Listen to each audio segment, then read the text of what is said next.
Hello everyone, welcome back to this channel. Today I will like to show you the way how you can write an articles or write for your blog with Canva application without any wasting energy, time, or your imagination.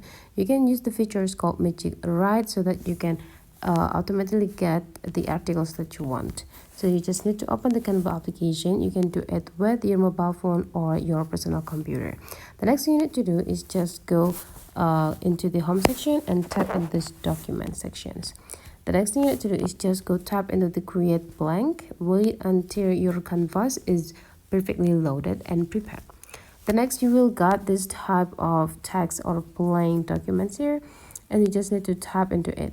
Take a look in this button features here, and then you just need to go click this sparkling icon, and there will be like a magic right there, so you just need to tap it. But this feature is only available for the premium versions or advanced versions of the Canva application. So make sure that you upgrade your Canva before using these features. So you just need to tap it, and then you just need to write what do you want to get for your article on this section, and then your Canva account will generate the articles for you. So that's for today's tutorial. It's so simple and easy. Hopefully you understand. If you still have some questions, just drop into the comment section and we will meet again into other tutorial.